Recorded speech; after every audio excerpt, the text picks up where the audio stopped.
So I'm Adrian Price-Whelan. I'm one of the four organizers, and then we have a bunch of moderators who will also be introducing themselves later on.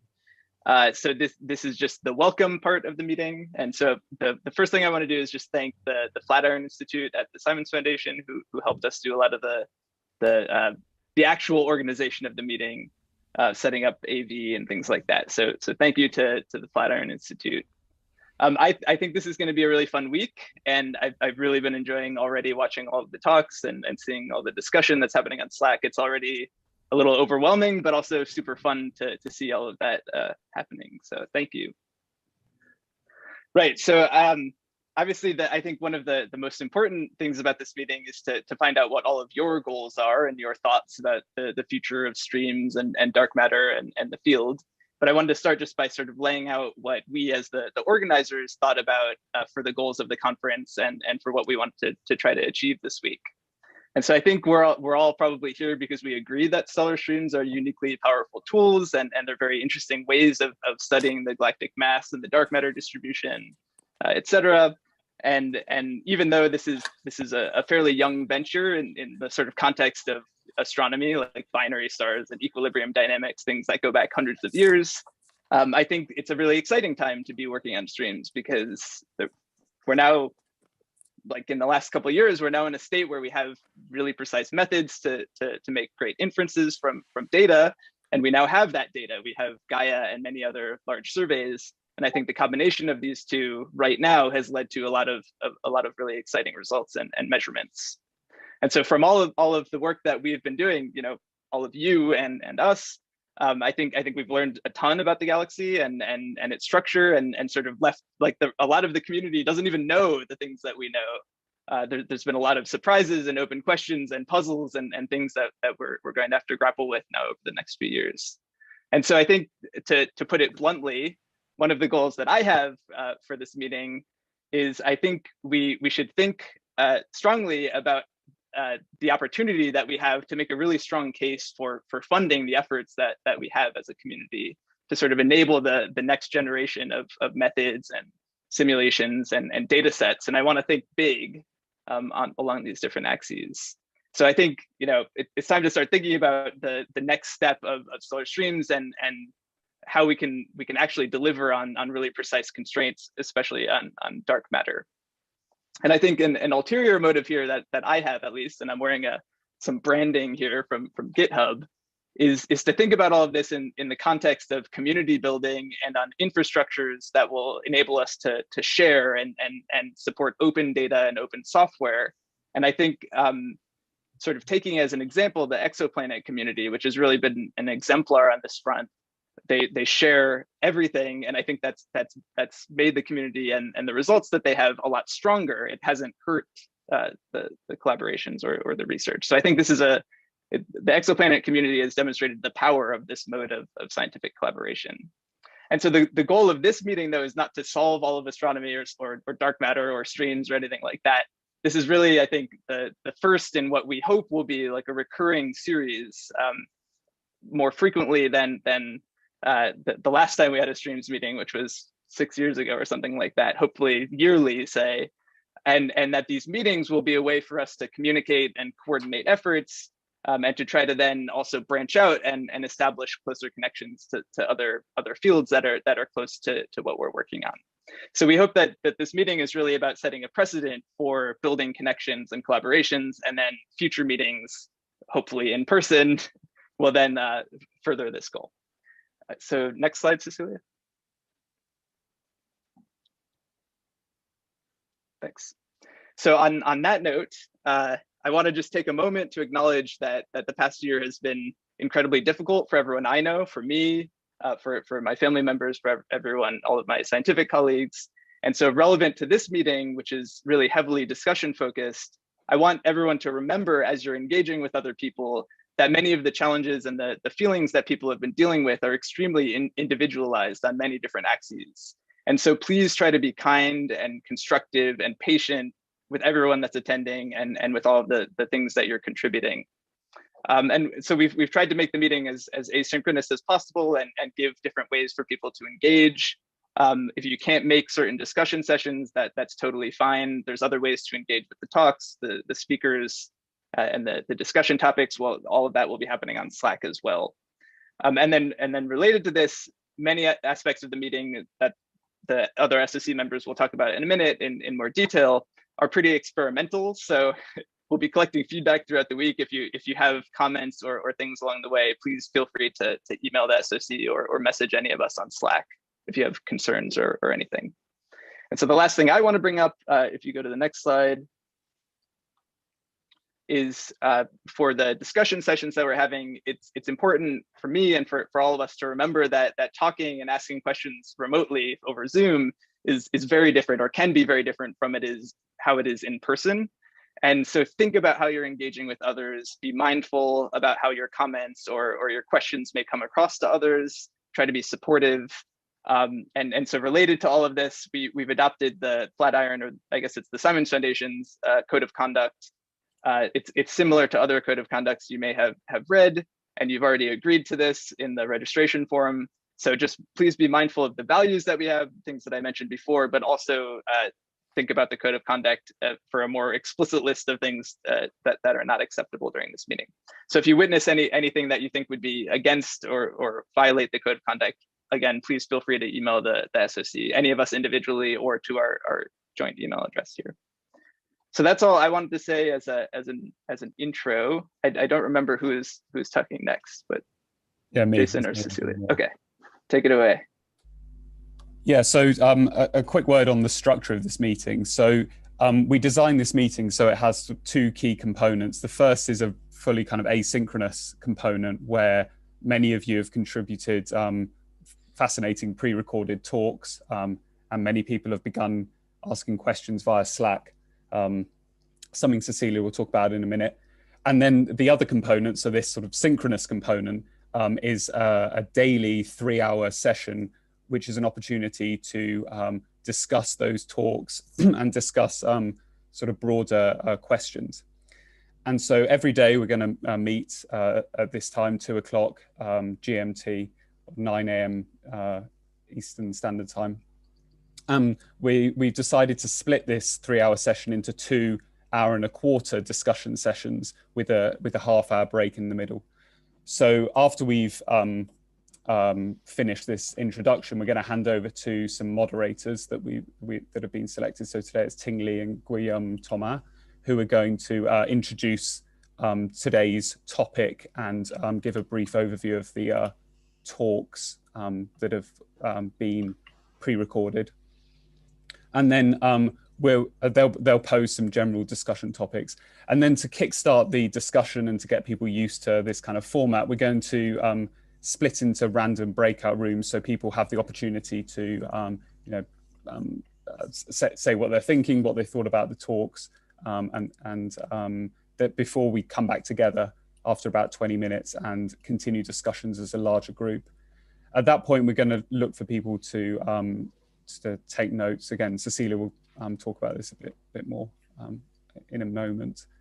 And then after 1.25 hours, so at 3:15 GMT, we're going to then have a break of half an hour, and we're going to move across to WanderMe, which is a better platform for having more informal discussions. So yeah, this is an opportunity to just chat with people if you want, continue discussions, or just have a break. And then we'll reconvene 3:45, continue discussions on hopefully 2 topics that have been selected from whatever comes out of this first session. And people can then opt for one of 2 breakout rooms to join, depending on which discussion they'd rather participate in. And then we'll come back together half an hour before the end for some wrap up and some general concluding remarks. And then everything will be done by 5 o'clock GMT.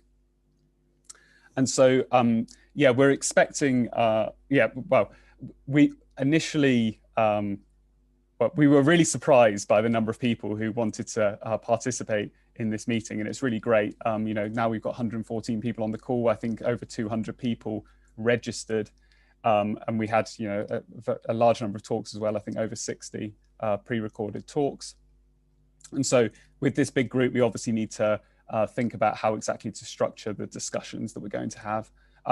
So it's important to observe the normal Zoom etiquette that everyone is used to by now. And please can everyone make sure your name's clearly in the participants list on Zoom, and if you'd like to, list your preferred pronouns. During the big group discussions, we expect people to use the raise hand feature so we can sort of have an orderly discussion. You're also welcome to use the chat, and we'll try and monitor that. And then, yeah, when you speak, if you can use your camera, that's great. And yes, everyone who registered agreed that they were happy for the Zoom sessions to be recorded. But yeah, if you're not happy with this, then you can just turn off your microphone, turn off your camera, and only engage via the chat. So thanks. That's all I had to say. So I'm going to hand over to Cecilia. Hi everyone. I'm Cecilia Mateo. And I'm going to give you a quick overview over the platforms we're going to be using during the meeting for the discussions and the coffee breaks. And we're going to try and make it as little daunting as possible. We try to minimize the number of platforms that we're going to use, but you'll see that the ones we decided on have each their own advantages. So if you're not familiar with it, please book the meeting homepage, bookmark it.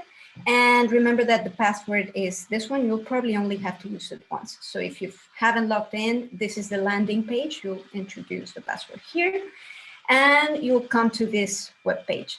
So this is where we centralize all the information. We're going to try and avoid bouncing back with emails and stuff like that. So here on the top, you see this bar where all the relevant links are listed. So I'll go very quickly over this part. So you'll see the banner of the conference. If you scroll down a little bit, you'll see the meeting schedule. So here's the schedule for today. Today we're going to be talking about the Milky Way streams and substructure topic. These are all the pre-recorded topics links. So you can access each of the recordings by just clicking here. And even if you hover, you'll see the talk title. So you can access the pre-recorded talks this way, or you can also click here on this top link, recorded talks, and that will take you to the Dropbox folder where you will find a folder per day. So inside each of these, you'll find all of the pre-recorded talks for each of the 5 days of the week. So that way you can access all of the talks, and we hope that you already have started looking at them. We also have a summary of all the talk titles and abstracts that's listed here in this Google Doc. You can access through this link. You'll see there the person's name, the talk title, and the abstract, and also a short note in the duration. Remember that we had mainly two types of talk, the long ones, which are 10 minutes, and the lightning talks, which are about a minute. So please have a look at that if you want to see the abstracts and the titles. So now for the interactive part. Adrian and Jason have already mentioned Slack. We really encourage you to use Slack for the discussions as opposed to the Zoom chat. We'll try to minimize use of that during the discussion sessions, because the problem is that the chat on Zoom disappears, whereas the ones we have on Slack will stay there. So those are better for asynchronous discussion. So if you haven't done so, click there. It will log you on to our Slack workspace. And, oh, sorry about that. That was a bit of a, okay, I think a slide disappeared there. So if you go on to here, this is the one I was looking for, sorry. Okay, so if you log on to the Slack workspace, in case you haven't used Slack before, we have set up different channels, one per day, and inside each day's channel, we have set up threads for each one of the day's talks. So all the discussions regarding a specific talk, you can have in that thread. So that's already going on. There's lots of people already who have asked questions. So please use this feature and you'll see how very practical it is. And it's very time zone friendly too.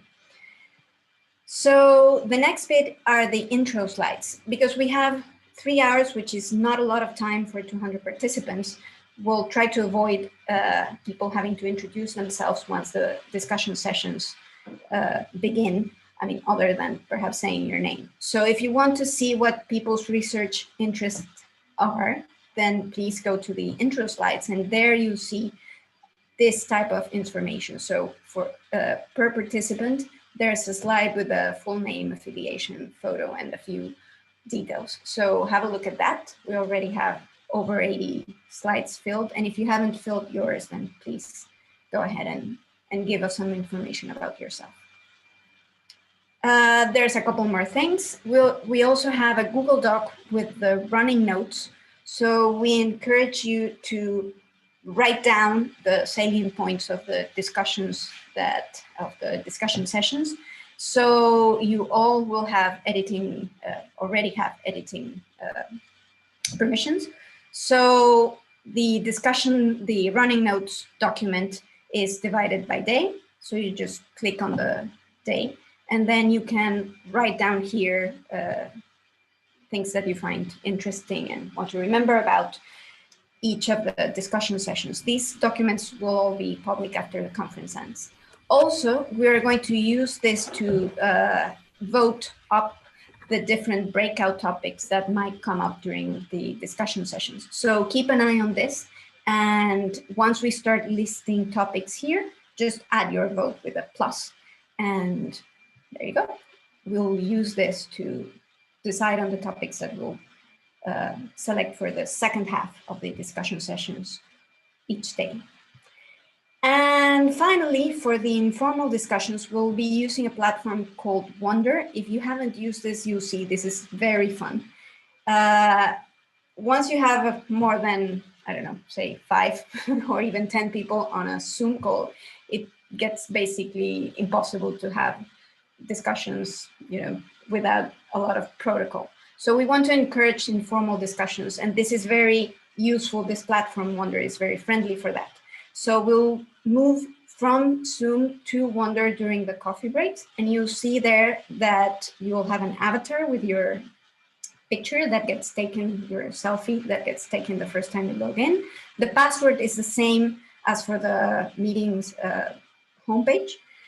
So you'll log in there and you'll be able to approach whoever you want and just have a chat with that person. And then if someone else approaches, then a circle gets formed and you'll be able to have, I think, the best online, the closest online experience to having a chat with a group that wasn't preordained or something like that. So we hope you enjoy this feature during the coffee breaks. One warning, this does not work in Safari. So if you click on the Wonder link and it takes you, if you're doing this from Safari, it's going to tell you to use Chrome or Firefox. So bear that in mind. So I think that's it from the platforms. And now I'm going to hand over to Anna Bonazza. Hi everyone. So nice to see you. Looking really forward to meeting you all throughout the week. As part of our legacy, yeah, all of this sort of choreographed meeting design was really done with this purpose of kind of taking stock of where we are in the field, identifying what are the big questions, the big challenges, and how do we go forward and turn them into opportunities.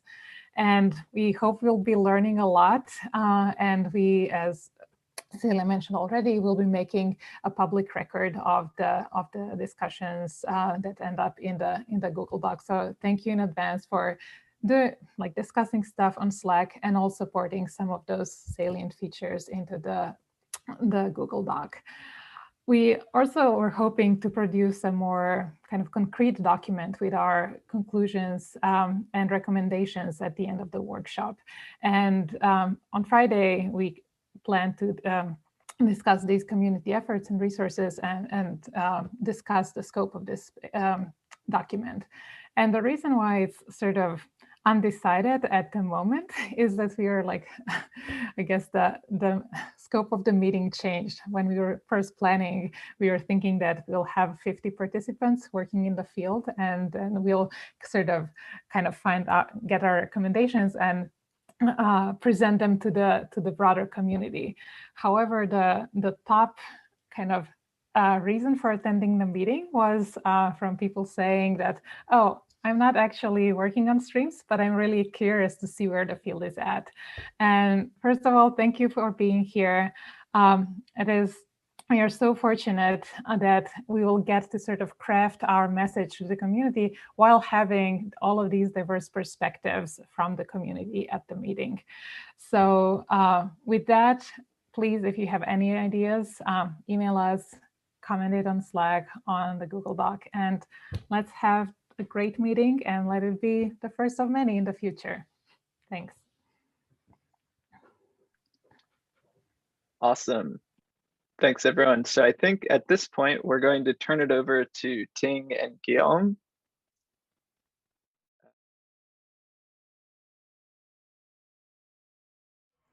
So thanks XOC, and thanks organizer for this great meeting. So in the next few minutes, me and Guillaume is going to kick off the first day session on Milky Way streams and the substructure. So I am Ting Li. I'm a postdoc at Carnegie Observatory.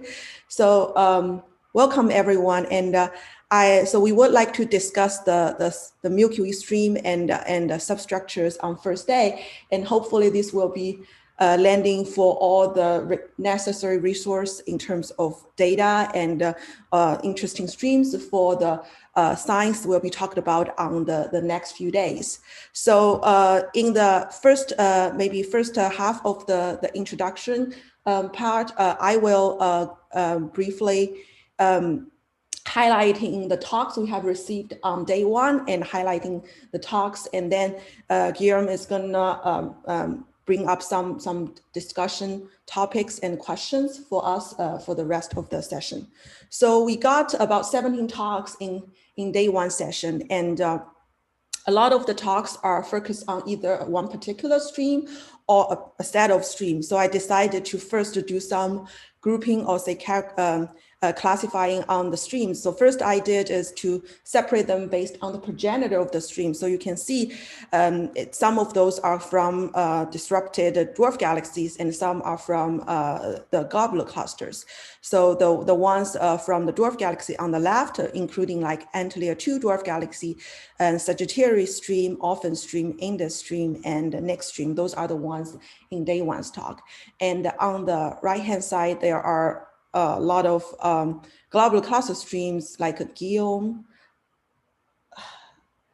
GD1, and NGC 5466 tails, Jet stream, Phoenix stream, and M92 tails, and Firmberthal. Oh, I would like to say that you will hear a lot of people's name and a lot of stream name, and a lot of which I'm not familiar with, so apologize if I pronounce it incorrectly. I'll try my best doing that. So these are the subject of the stream that in day one's talk. But I want to also highlight another one kind of in between of the two is on the 12 new globular clusters discovered in the Sagittarius dwarf, presented by Dante Minetti. So it is not on particular stellar streams, but I think it's extremely interesting, not only because it's associated with the substructures we will discuss on day 3 for like the small scale perturbation, but also it kind of, I put it here because we not only should think about like dwarf galaxy streams and globular cluster streams are related because they are all streams, but also that a lot of these globular clusters, which are the progenitor of those stellar streams, are probably in the past a globular cluster of those dwarf galaxies. And we see these globular clusters in Sagittarius, and some of these must be also the globular clusters in one of these dwarf galaxies. So we should always keep that in mind. So just keep in mind for the rest of the talk, the red always means a stream originate from a dwarf galaxy, although some is question mark that I will mention that later. or from the globular cluster is always in orange. So the other way to characterize them is through whether or not we still see a progenitor presenting in the stream. So there are progenitor ones and progenitorless ones, meaning that the progenitor are likely fully disrupted, and therefore we cannot associate the stream with a particular progenitor. However, I want to highlight the your stream, actually your stream and a Fimbothal stream, which were originally defined as the progenitorless stream, that we don't see a progenitor with them, but later on from the kinematic data and also chemical data, that people starting connecting these streams with a globular cluster or a dwarf galaxy. So I think this is kind of very exciting, but also telling us that some of these progenitorless streams or possibly still have a progenitor, we just haven't found the association yet. Okay, so these are the way how I separate them based on the stream itself. But now we're gonna look at these from a different perspective in terms of the data. So first, I wanna highlight a few talks that either it's discovery or rediscovery and characterizing the streams using photometry and astrometry data. So first pair of talks that I would like to highlight is from Matt Berkeley and David Shi on this very fantastic machine learning algorithm called via Marconi.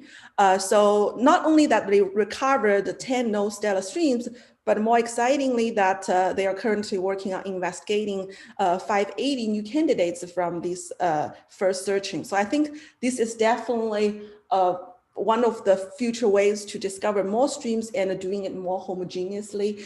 And I want to tell you that there's a lot of discussions about this in the Slack channel already, and highly encourage you to take a look and join the discussions.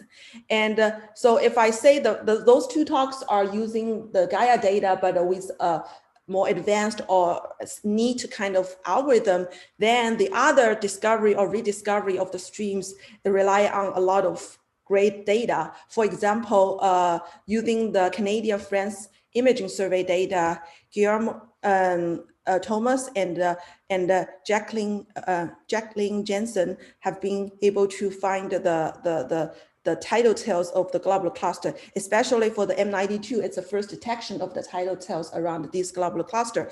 And thanks to the U-band photometry from the CFIS survey that provides the metallicity from photometry, so that it can improve and largely decrease the contamination from the Milky Way foreground. And also the other one I would like to mention is from Peter Ferguson's talk on jet streams using the DCAM local volume Delft survey. So a jet stream was previously discovered from the SLAM survey, but the work led by Peter showed that the stream at least is at the length of over, I think, 27 degrees instead of the original 11-degree length, though that's kind of largely extend the known length of jet stream. So if this is under a photometry, astrometry part, then a lot of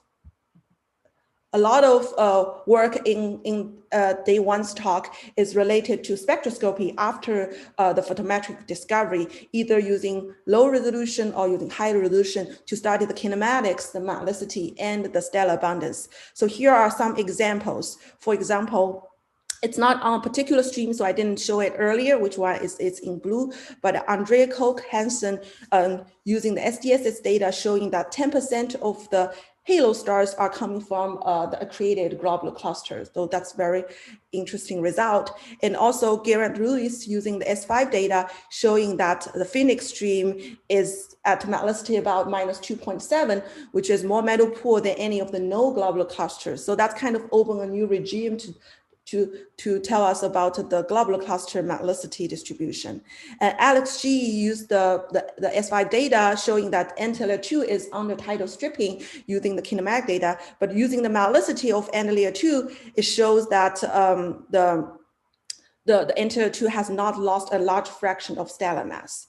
And Eduardo Bautnot using the WHT data to show that there are multiple stellar populations in GD1 using the CNCH intensity variation. So if these are done using that low resolution spectroscopy, then there are also a lot of things we learned through the high resolution spectroscopy. For example, from Daniel Zucker's talk using scalar survey, he argued or discussed whether or not NIX is actually a stream originate from dwarf galaxy or it's actually coming from the 6-disk star, because he found the chemical bonding pattern is very similar to the 6-disk. And finally, Alex Riley tried to link the globular cluster NGC 3201 with the yaw stream through not only just chemistry, not only kinematics, but also chemical abundance of the stars. So these are also very different perspective.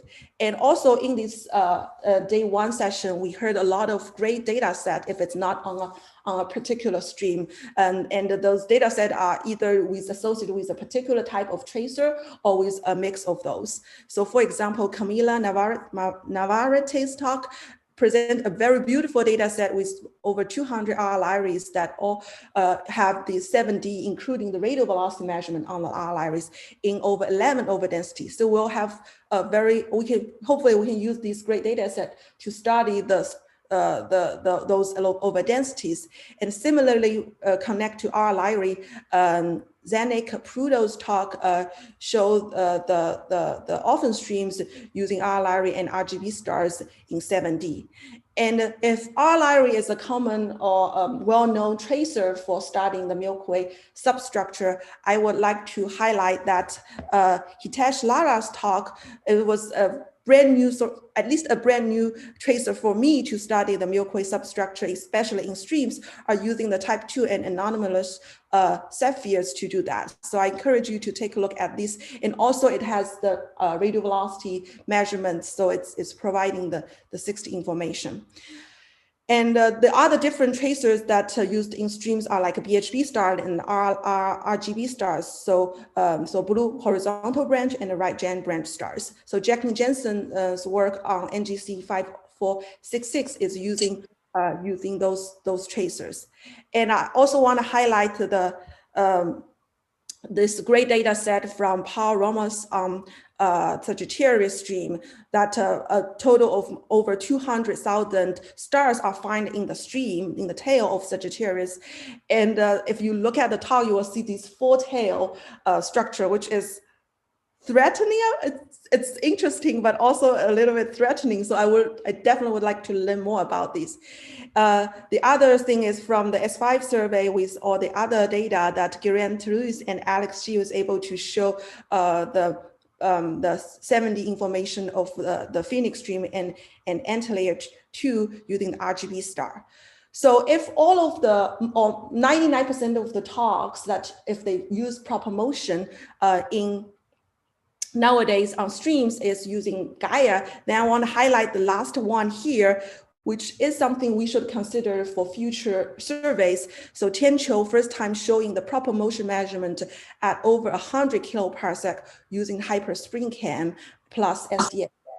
So this is the great data set that tell us what we can do basically in the era of LSST. And for the first time, they can measure the tangential velocity dispersion on Sagittarius stream. So the last piece of this building up this 6D or 7D is on the distance. It's very hard to measure, but I also want to highlight that using R-Lyrae stars, BHB stars, and the sapphires, we can get those information on the distance. Okay, so this is kind of the way we look at the day one talks through different angles, but I finally want to highlight that another classification, or say the way I group them using the talk format or talk style, that is Paul Romas' talk versus everyone else. So if why you think I do this way, I think you should take a look at it. It's really creative and it gives us a brand new way to think about how we can make talks, especially these pre-recorded talks for this online conference. So yes, take a look and you will know why I put it here. So yeah, I used about the past 10 minutes to highlighting all the talks we have had in day one. And so give us an idea what has been covered. And based on these, I'll turn it to Guillaume to kind of bring up the questions and topics we can discuss in the following session. Yeah, so thank you, Ding. So yeah, I'm Guillaume Thomas. I'm a postdoc at the IAC in Spain, where, believe it or not, it's pretty cold here. So yeah, so after this very nice introduction, we can really have some conclusion or some question about the different talk that we've seen in that session. And the first one is really, the big question is to know, in the recent year, we discovered a lot of different stellar streams, thanks to different cores, thanks to Gaia also, a lot. And so the question now that we have is, do we still need to push to discover more streams? And so in that case, do we care about the completeness? And if so, why, for example? Or do we need to get focused on the characterization of the already known streams? Like, what is the progenitors of the different streams? Do we need radial velocities and things like that? So yeah. The second question that we can have is also what needs to be done from the discoveries to being a streams for the studies. Especially this is more to bring a discussion between observers and simulator, what needs the simulator from observers and observers from simulator, even if I'm not a big fan of the classification. But yeah, so it will be to bring also what do you need from the data, or what do you need from the simulation to be able to go ahead and to continue to do this really nice work. So again, it's just ideas of question, and it's just to bring some ideas of discussion that can be made for the sessions. The next one, please, I think. Yeah. Yeah, so other question that we have is also what are the most interesting objects to focus on for the studies? Are the 4 classical streams, well, which is Sagittarius, PAL5, GD1, often, that was the 4 earliest discoveries of them. Do we have to continue to push for them? Do we have some things that we can still learn from them? Are there still more interesting that new streams that we discover? Another thing also is what type of stream is the most interesting for you or for the different part of your research, with or without progenitors, from dwarf galaxy, from globular cluster. For myself, for example, doing simulation, I really like when there is a progenitors because it gives you a few indices about how to start your simulations, which is pretty useful. So again, it's a lot of discussion like that that I guess we can have today. Next one, please. Yeah, also when we were looking for the stars, for the talk, sorry, we saw that there was a lot of them speaking about spectroscopy, and that we either are starting spectroscopic follow-up or are planning to do that. And so the questions that we have with Ting was, especially, what is the most important? Like, if you have a token to spend, would you like to get not a lot of spectra, but like really high resolution, or do you want to get a mixture like low resolution but quite significantly, or do you want all of them? And so in that case, we need to build a dedicated spectroscopic telescope. So yeah, so if you have a token, I would be really interested to learn what will be your choice. Also, as I was mentioning Ting before, we are seeing in the talk that different tracers have been used to do these different studies. And the question that we have right now is, what kind of tracer for you as the most interesting, or especially to do the spectroscopic follow-up? Do you think we need to target about getting all BHBs, spectra for all the BHBs in the sky, all RLI rays, or just random RGBs is good enough? Also, where in the stream would you like to get spectroscopic surveys, if possible, because we know that it's very expensive, it's pretty limited. So do we have to focus somewhere, or do you want just random patch at different position? One of the questions that I had also was from different talk. We see that there is a different argument about where is ending, where is finishing a streams. And my question was, do you think it could be interesting also to focus on the area where the stream are finishing or endings, just to be sure it is exactly where there is, and there is not a part of the other streams that is there, especially also to find if there is a feigning part of the stream, something like that, due to perturbers like the bars, spiral harms, and so on. And finally, also because we do spectroscopy, it will be the question of what lines do you want to focus on? It's depending also on the resolutions.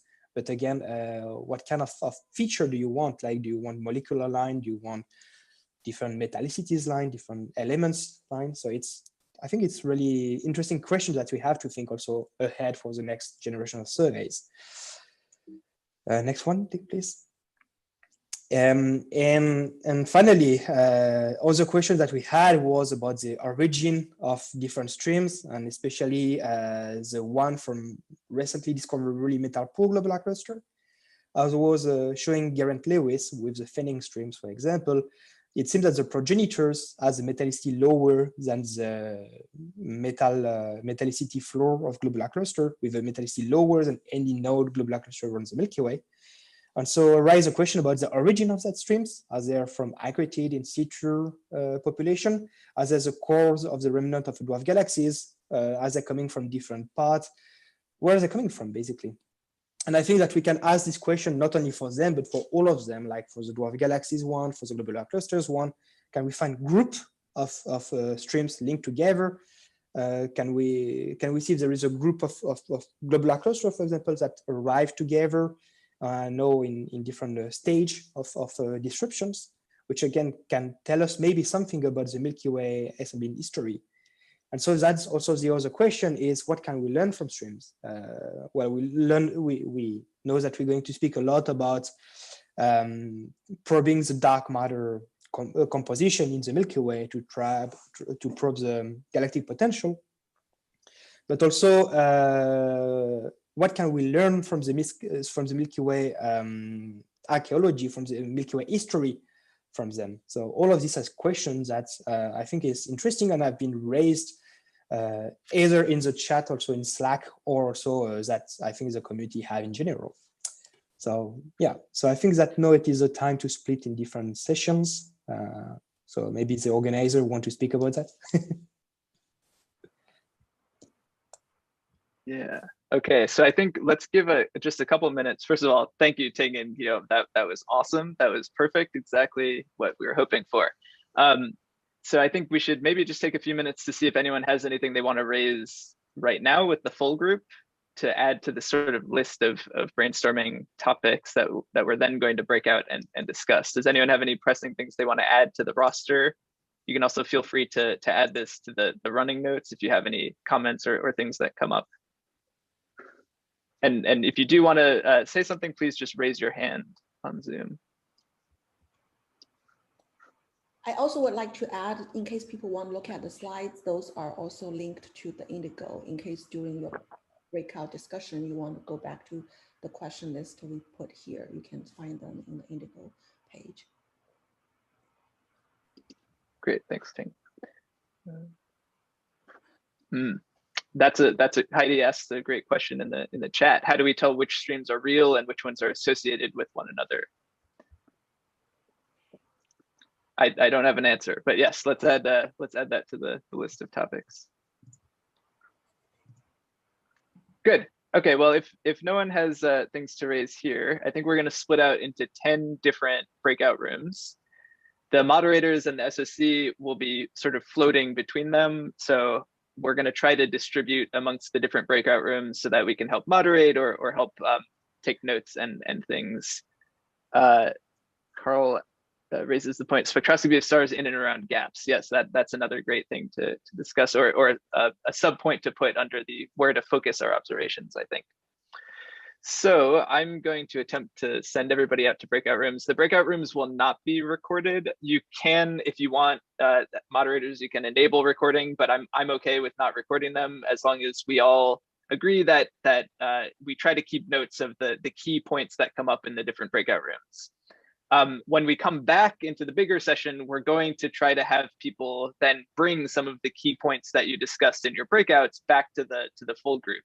So do think about when you're in your breakout room, who might be willing to share some thoughts. We're not going to go around breakout room by breakout room, but just think about who would be willing to bring something back to the full group. So keep a record of the types of things that you're talking about.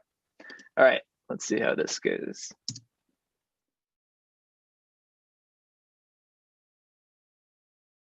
Oh, welcome back, everyone. So yeah, so I hope that the different discussion was really useful and fruitful as it was in my room.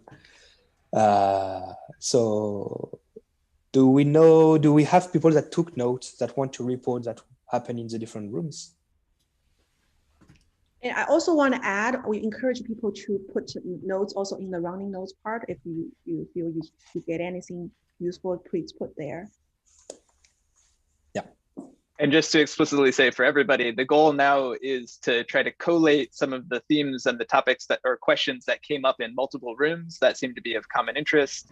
We're going to put those into the list in the running notes, and then over the next half hours or during our break, we're going to vote on the different topics. And then the next session after our break, we'll take the top 2 of those things that have been upvoted, and those will be the names of the breakout rooms, and you can choose which discussion you want to go into after this. So the goal right now is to sort of collate all of the interesting things that we talked about and try to find the common threads. Yeah, I think I'll put like some people on the spot. We in breakout room 3 were talking about whether we need more streams or what kind of data we want on streams. So I don't know. One of the Alexes. Go ahead. So I can read the notes that we took and elaborate on them, but I'm highly biased on this perspective, right?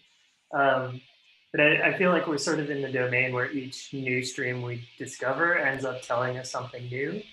What that new component is varies a lot from stream to stream, whether it's something about the global Milky Way potential, something about the baryonic structures, the bar, the disk, baryonic perturbers in the halo. And so to this, at this stage, we still do benefit very much from having more streams that allow us to better cover this very multidimensional phase space. And especially as our observations get better, we're going to be probing different parts of the halo, in particular farther out, where we may be able to break degeneracies between dark matter substructures and baryonic substructures, for example. Alex brought up a good counterpoint, so I'll throw it over to Alex G if he wants to have his say. Sure, I can add the counterpoint quickly. I guess the point that I brought up was that we all define what an interesting parameter space is differently, and I agree with Alex that there's lots of new streams, but in a particular region of parameter space, I think we have not characterized in any given region of parameter space. I think we have not characterized individual streams that well, and for a lot of questions like small scale dark matter, I think that really helps a lot. Nice. So discussion in other sessions. I could talk a little bit about room 2. Room 2, we had the same question we converged on, which is where do we need the next data?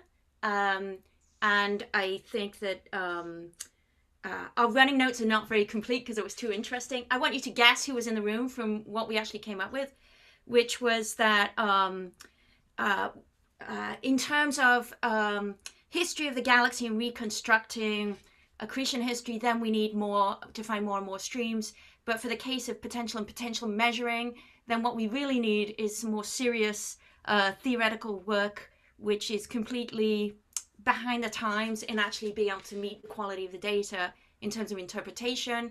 The reason we want that theoretical work is because the Milky Way is special in the sense that that's the one place we can get detailed constraints, and we can't do this yet because we don't have the modeling techniques. And then in terms of looking ahead to data, we did try and address this.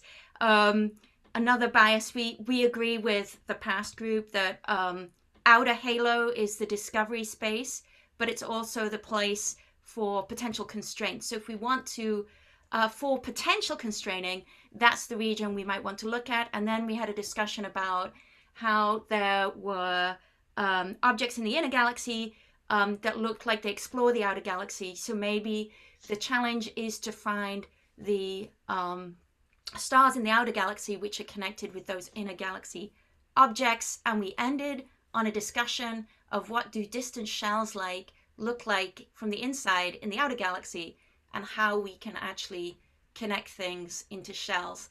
And Pao, do you want to have a comment here? He's smiling. Yeah, I mean, I think it would be pretty interesting, but as I said, these things are pretty far away, and I think the challenge is how to connect them with the scarce data. I mean, are you going to get good distances, good enough to make them clamp in distance space, or are you going to have radial velocities to complement the proper motions from Gaia, which is limited in magnitude, to get decent orbits and then put everything together and connect these detections at different places in the sky into a single shell coherent in space? Yeah, I don't know. I think it's quite challenging. Yeah. So, was the sessions? Was the idea something similar? I can say something about, I think we were again. session 4. So I think one common thing we identified with most of these questions, I think it's also mentioned in the chat, we don't really want to choose. We both want lots of streams and we want good data on them because they of course telling us different things. So I think it's good to focus, have different people focusing on different things. I think that's something we all agreed on. Towards the end, we had an interesting discussion started, which kind of was cut short a little bit, on the detectability of streams and kind of how we can estimate completeness limits, because if we want to look at the accretion history, we kind of have to be able to measure that, and it's a bit more complex, I have the feeling, for streams than for, say, dwarf galaxies, because especially when the discovery is more than just the surface brightness, also incorporates, say, proper motion clumping. I think we will need to look at that for future comparisons, say, to simulations or expectations, right? So yeah, that's more or less, I think, what we talked about. If anybody else from the group wants to add to that. So I see in the chat that Eugene has something to say. Yeah, I can report briefly about the breakout group 10. And the one question that we raised was the importance of getting not just more streams, but rather get more precise data about the existing streams, in particular the line of sight velocities with the sub-kilometer per second precision around the gaps, which will tell us the physical nature of these features.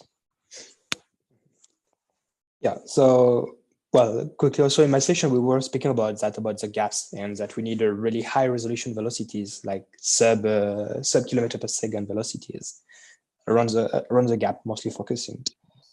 Yeah. So any other sessions to report? I tried my hardest to not be the person reporting from my breakout room, but it's me. And we went in sort of a different direction. We started talking about the LMC and large scale perturbations, but then we came back to the question of how do we study these things, and how do we do, as Catherine was alluding to, like, how do we improve the realism of the simulations that we're using to compare to the data that we have? And I think I just wanted to raise this as a point that many of us are probably aware of, but one of the challenges here is that as far as I know, none of the like default simulation tools that our community uses are really well suited for the problems that we're after. Like, you can't just turn on Gadget and simulate a dwarf galaxy in a Milky Way and a globular cluster forming a stream. And it's very hard to then also turn on N-body 6 and do the same thing. So we need to be able to resolve really large dynamic ranges, and we can think of it. Rafael Arani had some good ideas about how we can build custom tools to do that, but they don't exist right now. So I think that's an important part of connecting to all of the substructures that we see is being able to simulate more realistic systems. Yeah, that's a really good point as well to raise. Yeah, so in my room we get also a bit of simulators as well, and we get a chat also about difficult it is to reproduce a progenitor less streams, because when you have the progenitor, it's easy to start your simulation. You just take it back and you can do N-body simulation. When you don't have this, it's really hard to get, because in a lot of streams we don't have radial velocities, or just in really sparse different positions. It's really hard even to extrapolate also the velocity profile. And also for the precision of the different observables, as we was mentioning Jean before, One of the things also that was raising is the need of really precise distances beyond those area libraries and BHBs, because it is really sparse population. So to try to detect stream just with that, it can be kind of challenging, or maybe we can pass through, we can miss a lot of them, of the detection, especially in the outer halo. So we really need to get better distances. And the question is, how can we do that? And it's still unclear on that aspect. Yeah. So I see Rohan also raise hand. Yeah, I'm going to report on behalf of room number 1 and try to summarize some of the issues we discussed that haven't been brought up yet. So one very fundamental question we asked, which might resonate with a lot of folks on this call who are not streams people, is what is a stream? In that there's a lot of photometric surface brightness over densities that have been reported. There's some short stubby ones. There's tons of them from it was brought up from Pan-STARRS and now from StreamFinder. So is that what we think a stream is? Or do we say that we need some kind of second order radial velocity follow-up or some kind of indication of chemical coherence before we designate something as a stream? And this might also feed into some of the community efforts that Adrian was talking about, where maybe we get together to try and figure out various bands of significance or how much data we have on a particular structure. So that is one set of issues, which I think is pretty foundational to what we're discussing here. Another set of issues we discussed was around how much data do we actually need and want on a stream? We've heard a few opinions on that already. So some opinions we had were that maybe for you want to absolutely do high resolution chemical follow-up for a number of stars ranging from 3 to maybe hundreds, because velocity dispersion needs 3 stars. But then we also discussed that maybe this is something that you really need to think about on a case-by-case basis, because for some streams, just based on Gaia data alone, you're able to wind back the orbits and really connect them with very high fidelity to either some very well-known globular cluster or to orbits that are very similar to some to some dwarf galaxy debris that we are discovering in greater and greater quantities with other halo surveys. So yeah, I'll leave it at that. I'm trying to see who else has their hand raising. No one for the moment. So is there any other session to report or any other things to add? It seems that in the chat there is a few of talks about that. Is a stream for dwarf galaxy or star cluster? Yeah, that's a good question. Yeah, well, also, I don't know, for us, we were also mentioning the fact,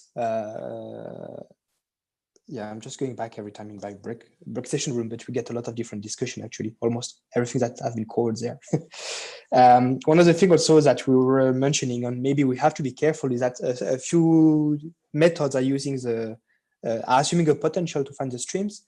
And it can be also dangerous to use that streams where we have been using the potential to detect the potential, then therefore, or to assume the potential behind. Even if it is detected with different potential, things like that.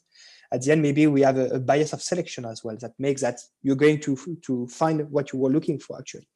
So maybe it is something also to keep in mind for when we do the simulation and where we're going to do the simulation of the new discover streams. Yeah.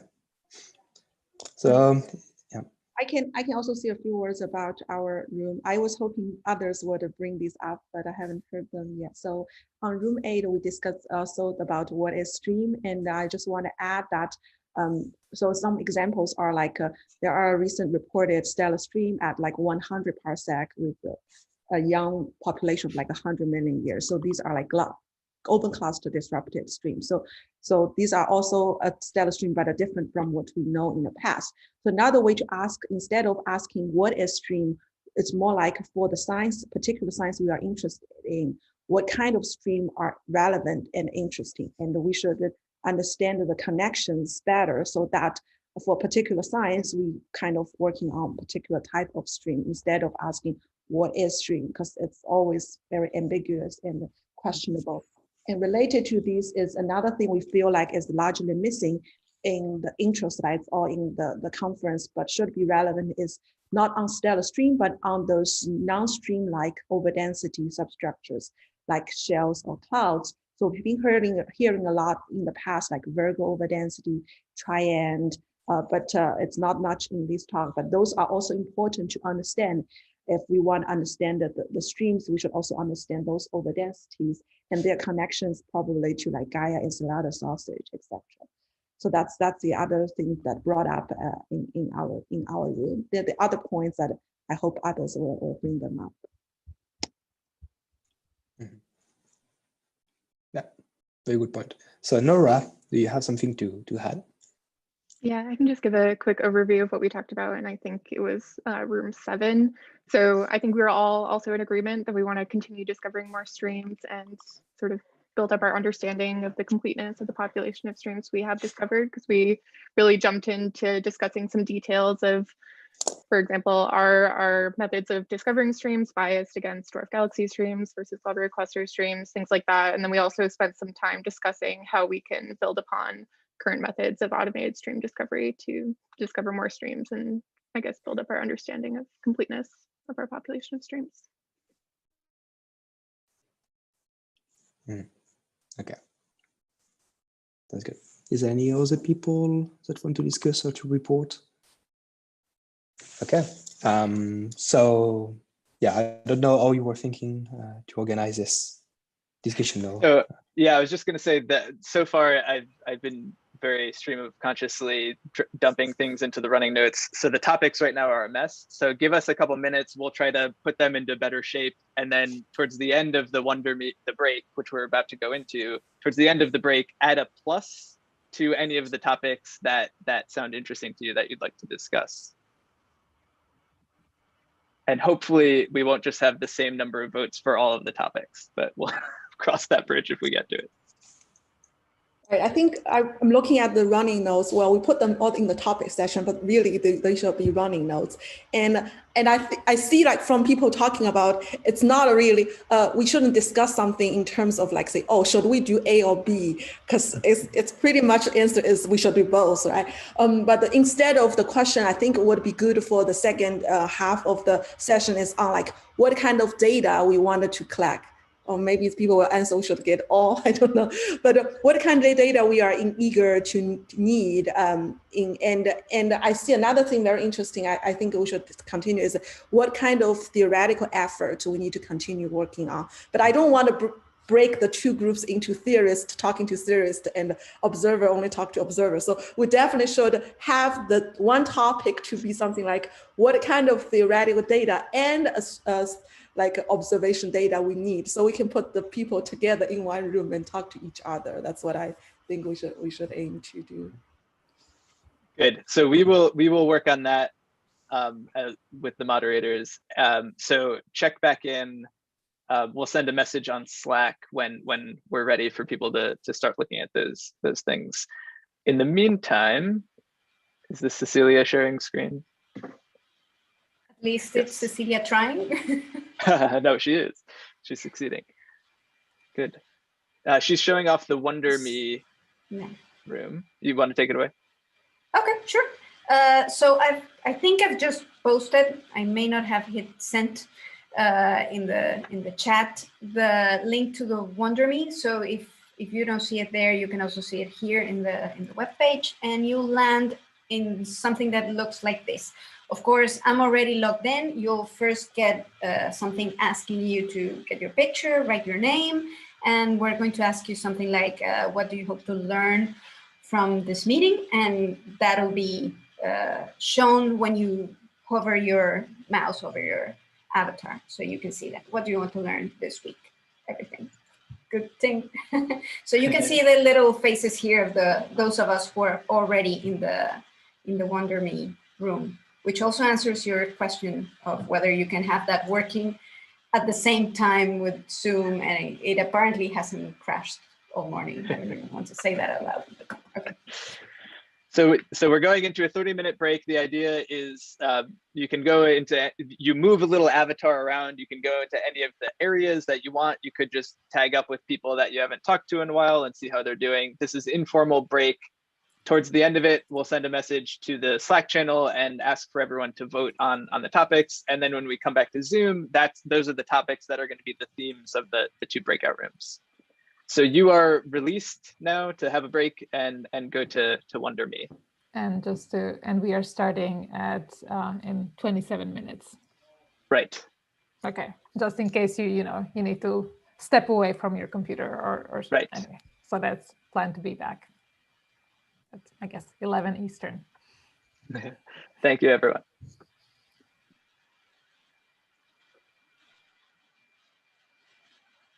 I think Jason's. No.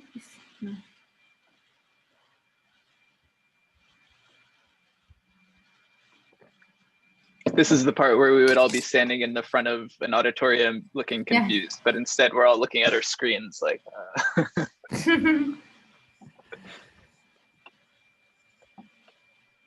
Yes, a bell is missing that signals the beginning of the session. Right.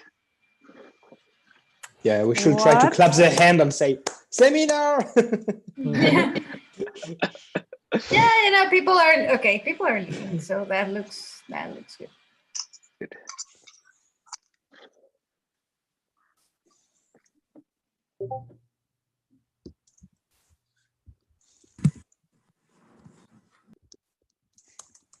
This is just for Eugene.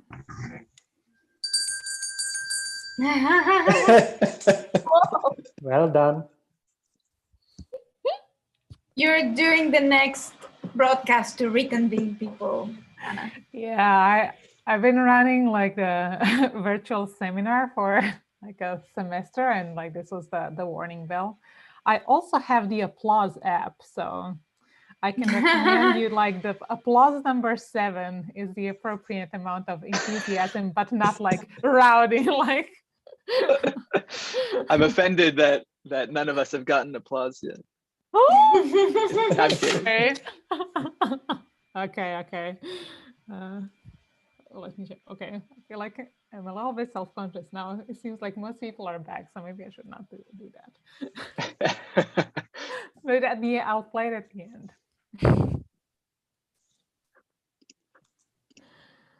So I want to know, like in the organizer part, who is the dynamic session, who's going to go to the assembly history session? Or all of you going to go to the dynamics one? I can go to the characterization one. Okay, I'm definitely going to that one. Yes. To the assembly history. You mean, okay, good. Yeah.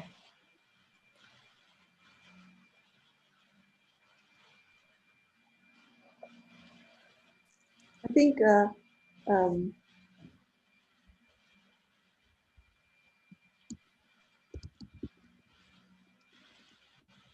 both session is gonna focus on similar questions, but focus on different angles that has different lines.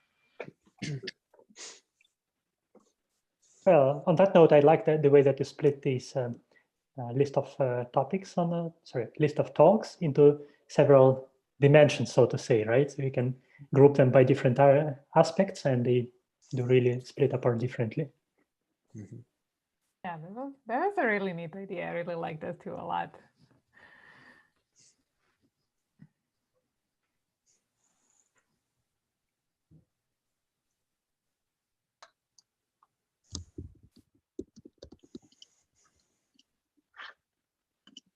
So I made the subtitle for the 2 rooms that we can put in our running notes, one for dynamics, one for assembly history. If you scroll down, it's after the breakout room notes on the previous one. Good.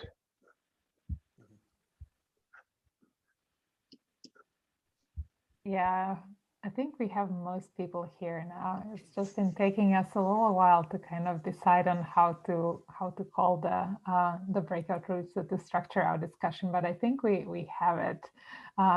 have something that would work well. So maybe think can you can describe the options, and then I think people can choose. Yes, so yeah, we should start. So after some discussion over the break time, so we decided instead of listing dozens of questions that people to vote, we're just gonna narrow the scope of the science topics and break them into two groups, one focusing on dynamics and dark matter, and another focus on assembly history and the progenitor populations.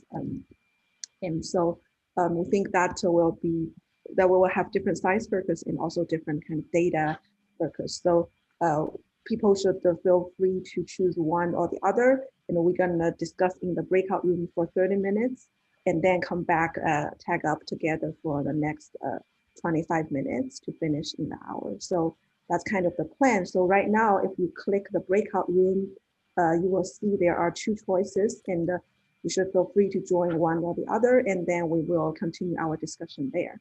So see you guys in 1 minute.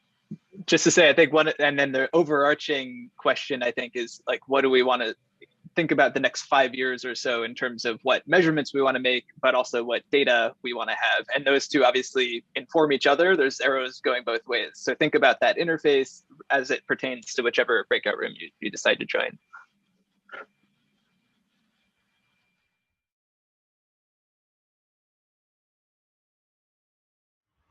I think we're mostly back. So Ting and Guillaume, do you want to take it back over? Yeah, I guess maybe the best way is we try to a bit summarize what has been discussed in each room for like 2 or 3 minutes, and then we can continue the discussion and see the common point between the two different science topics. So I can start first maybe. So I was in the and others people in the assembly group should also chime in if I miss anything. And so I was in the assembly, Milky assembly history and the progenitor population group, and we had a lot of discussion there. And I think I just want to highlight a few, like in terms of like what kind of question we're trying to answer in the next 5 years. I would say the highlighting is like, where are individuals halo stars coming from? And in terms of their progenitors, what are the frequency of the distribution of the progenitor, and what is a major contributor?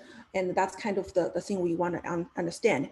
And in terms in addition to that, it's not only about the distribution, but also the chronology of the accretion event. So when did the system inform and when the disruption happened, in trying to understand this. So there are a lot of things discussed again, and we are trying to taking all of these on the notes. And these are the kind of the highlighting questions, I would say. And in terms of what kind of data sets or what we need to answer these questions, we also had some discussion on those in terms of like, we probably want to get deeper data to find more stellar streams in the distant halo. And also we wanted to find streams or the disrupted things, not just in terms of cold stream, but also like much harder, but debris like harder structures.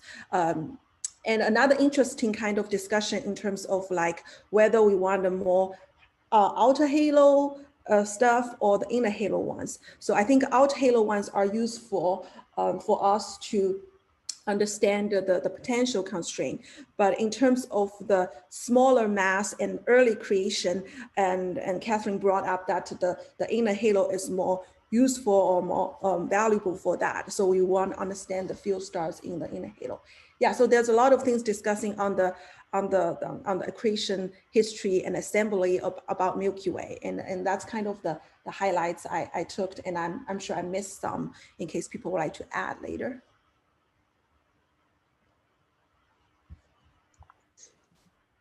Yeah, so for the part of the galactic dynamic and the dark matter search, a big amount of the discussion was about how we can compare the different type of dark matter and the different theoretical models from the observation. and especially to compare between the CA, cold dark matter and the SIDM. And for that, we have been starting to speak about what kind of tracer can we use. So we went to the conclusion that basically we need low resolution for all the sky of spectroscopy. So yeah, we don't ask a lot to the community, just give us spectrograph, please. And to do a high resolution follow-up for interesting structures, which means every time that we detect one. And especially for the streams that have gaps in them, and to focus the high resolution spectroscopy around that gap to get a really precise velocity measurement, individual velocity measurement, lower than 1 kilometer per second. And one of the efforts also that we have to do in the community is to get a complete 100% completeness 6 or 7D observation for aerial arrays and BHBs. Because they are sparse tracer, easy to get, or so not so much numerous. So we really have to focus on that and to be sure that every time that there is a sparse fiber anywhere in the world, we put an aerial array as a BHB on it. So some of the question was against, so for cold dark matter, SIDM. So different stream is good to studying different things. For example, for SIDM, I have a big change at a large scale structures halo. So for that, you need to get a large number of different streams, especially the outer halo, to be able to probe the potential in different position in 3 dimensions. This is the same also to detect the impact of the LMC. It has been raised many times that some of the already observed stream seems to be attracted by the LMC, but to detect really all these different features bring by LMC, Gaia Enceladus, all these kind of things, we need to get more streams for that. Through is still to be a problem to model many streams at the same time. There have been some attempt in the next years. However, for the moment, we don't have so many streams with all the information, and the effort have been made for 4 or 5 streams so far. But we need to push further away. And for that, it has been mentioned that 5 or 6 years ago at Rimberg, it has been mentioned that maybe we need a common framework for a dynamical model to be able to compare to it, and so the community can just focus on that. The problem that we have is that for depending of what question you want to answer, you need to get different tools for that. So maybe we can converge at some point to some tool to use to do these kind of things, to different questions, like do we need to get absolutely a high resolution simulation with n-body 6 to get the gap, or just an n-body model of particle spring is good enough? So yeah, so it's kind of things. Yeah, I think it was basically all of that. Yeah, I was just also mentioning that in Mont, for example, you really want to focus about cold globular cluster between 20 and 80 kiloparsec, because the break of the strong equivalence principle modifies the morphology of that.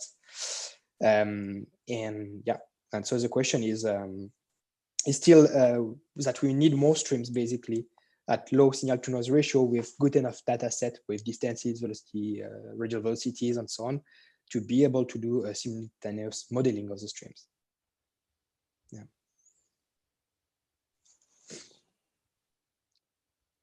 Okay, I think we have 15 minutes left, so it will be good to see like what are the common ground for those 2 different angles, and what are the things we haven't discussed, and we should bring it up here. Anyone wanted to start the discussion?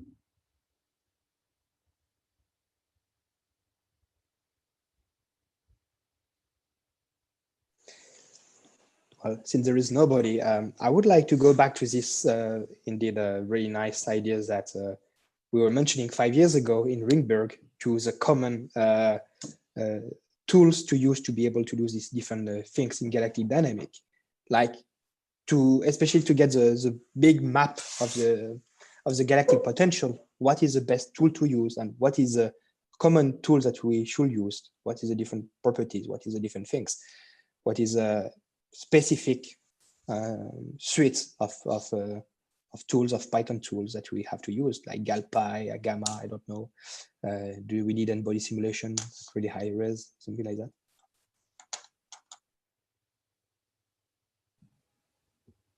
Eugene?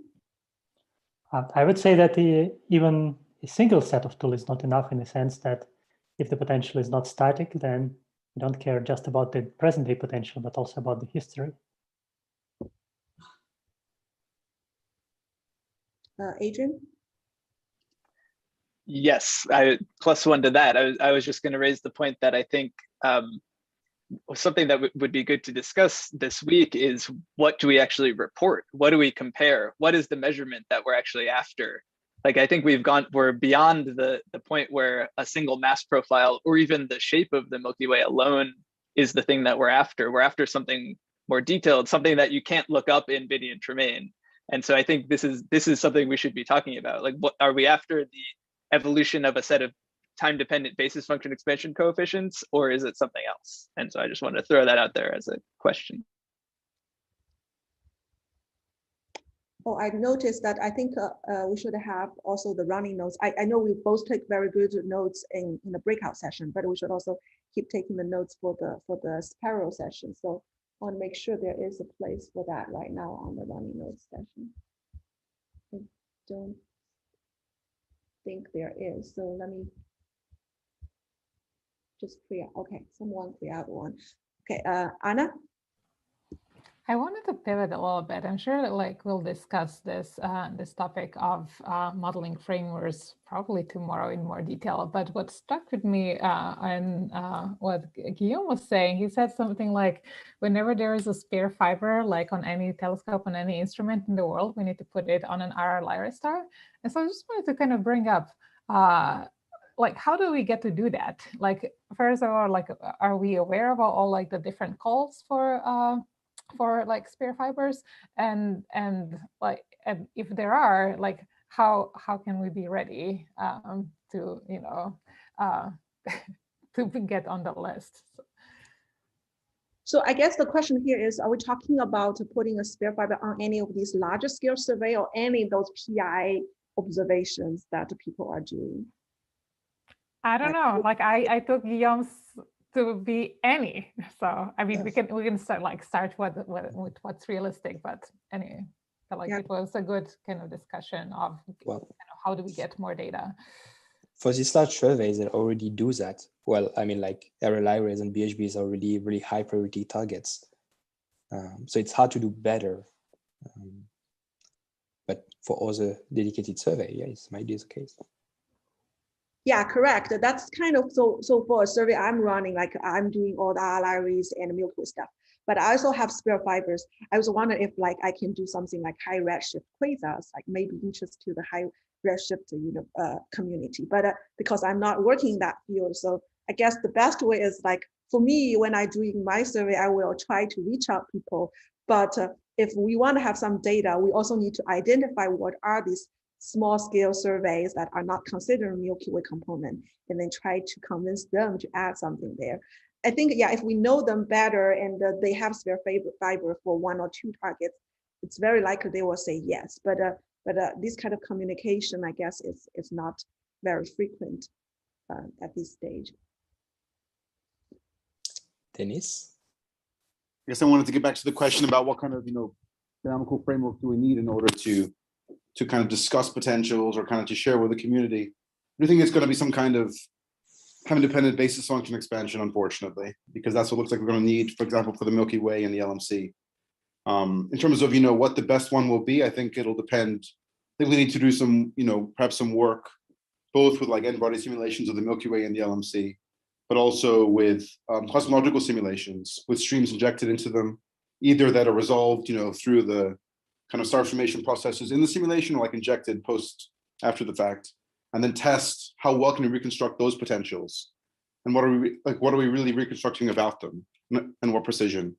And there've been some steps towards this. Remember that Anna had a paper a few years ago, I think, with Via Lactea, but I think we need to do that kind of homework to really understand, what we can and can't measure, and what kind of description we even need to measure it.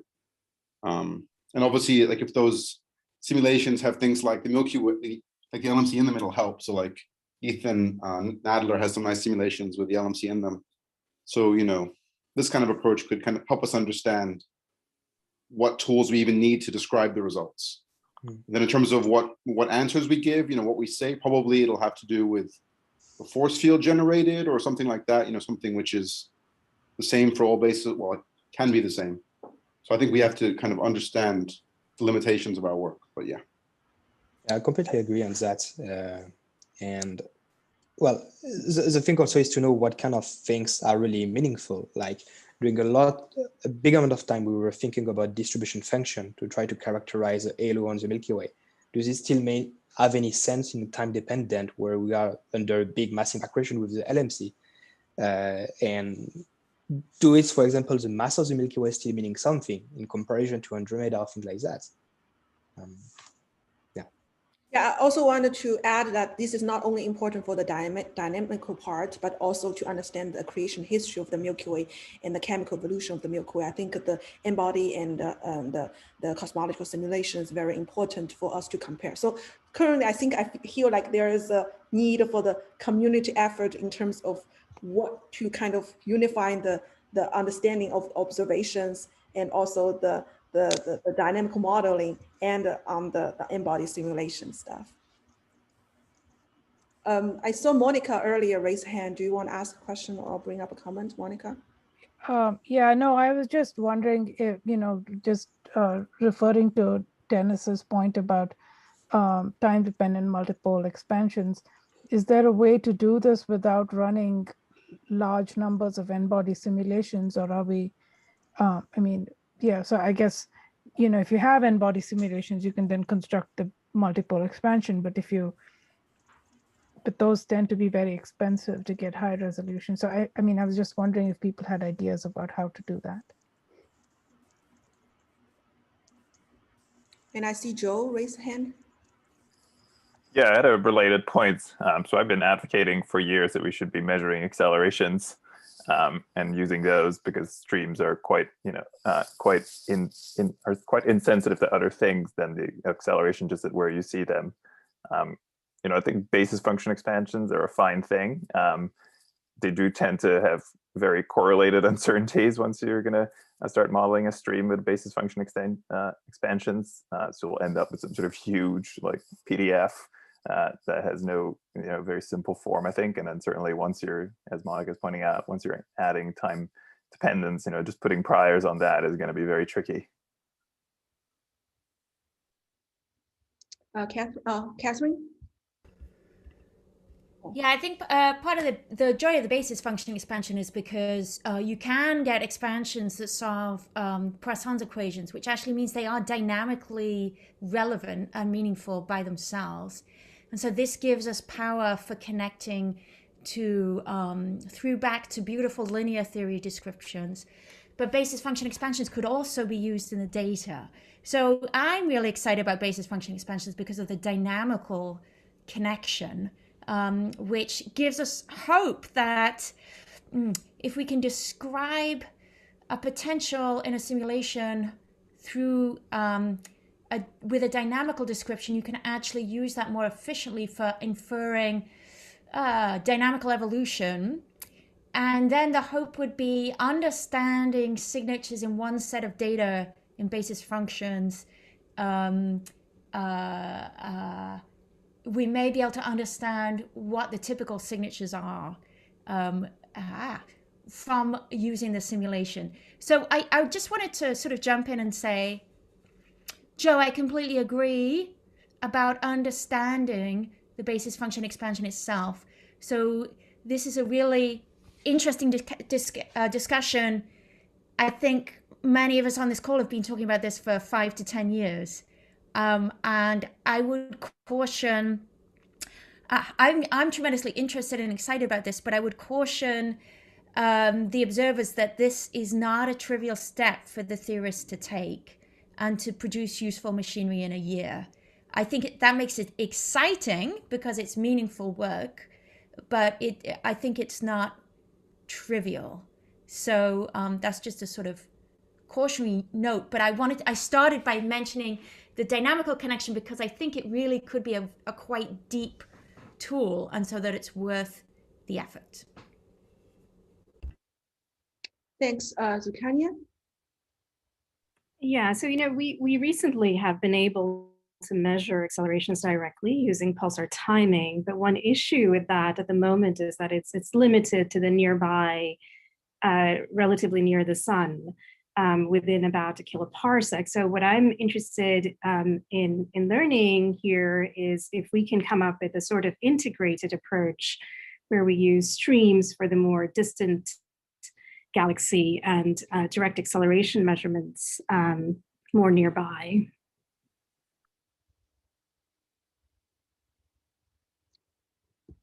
Oh, I think Catherine wanted to comment on this.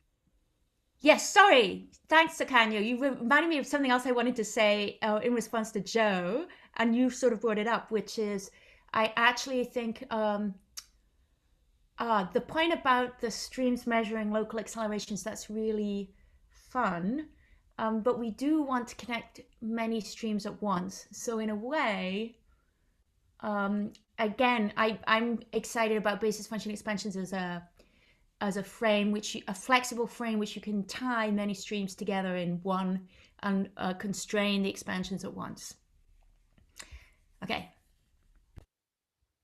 So can you not have an overkill with that? I mean, like, so just a remark of that. Like, if you give too much freedom to it, are you not just overkill actually what you are looking for? It's and the root signal that you are looking for.